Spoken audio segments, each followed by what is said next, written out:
All right, let's get right into it. Today we're going to tackle a huge online phenomenon, this whole world of dating advice for men on how to spot so-called female red flags.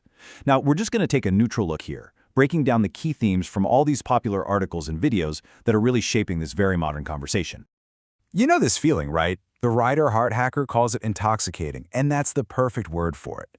Those first few weeks or months, the chemistry is just effortless. You're always laughing. It's that honeymoon phase where everything feels absolutely perfect. But, and this is the big question these advice givers are asking, beneath all that amazing initial attraction, are you really seeing the full picture? Or could you be missing some subtle warning signs that might point to problems down the road? So, just so we're all on the same page, this explainer is basically a report on this specific kind of online content. We are not here to say this advice is right or wrong. We're just trying to understand the different kinds of warnings being offered to men trying to navigate the dating world today. So here's how we're going to break it down. We'll look at warnings about character and how people connect.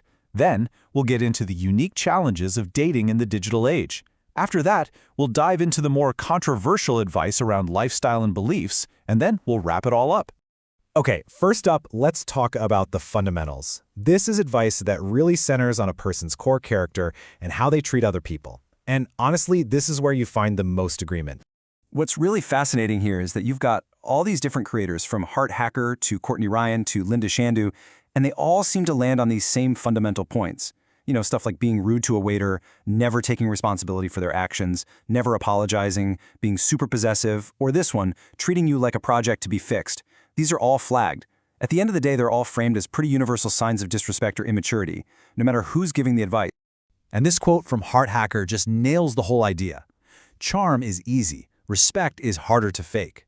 It really gets to the core of it, right? The advice is to look past that initial charm and really pay attention to how a person treats everyone, not just you, because that's where the real character shines through.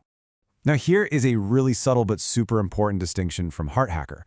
Look, it's flattering when someone wants to spend time with you. That's normal.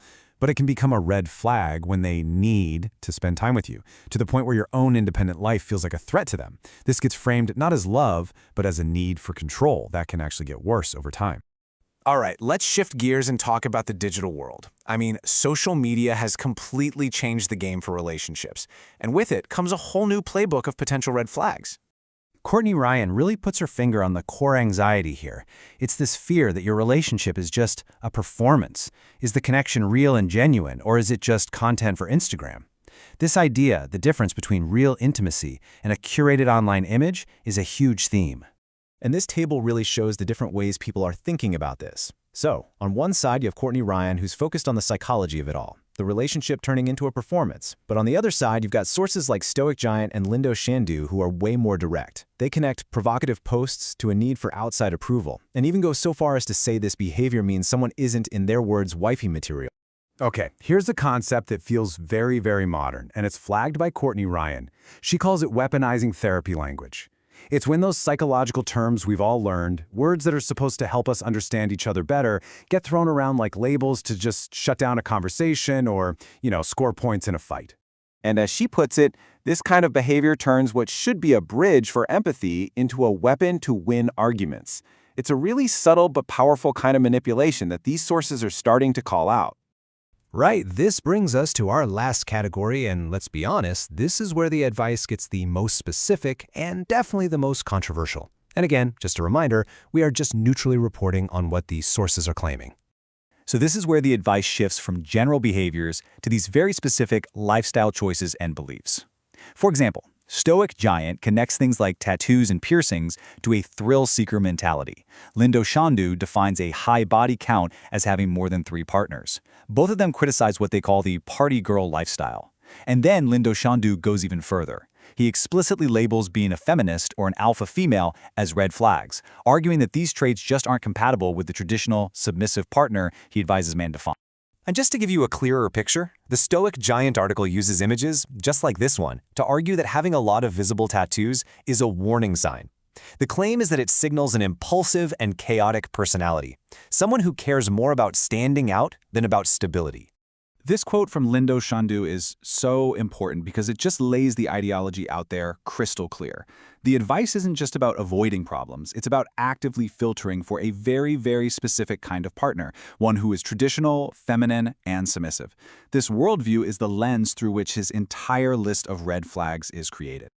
So, we've walked through all these different layers of advice. What's the big picture here? What does this whole landscape of red flags really tell us about dating today?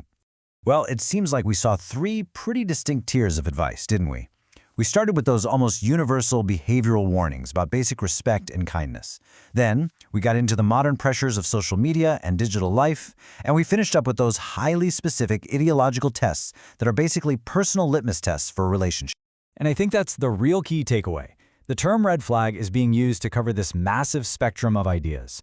It kind of blurs the line between what most people would agree are genuine character flaws and what are really just personal preferences that are rooted in a very specific worldview.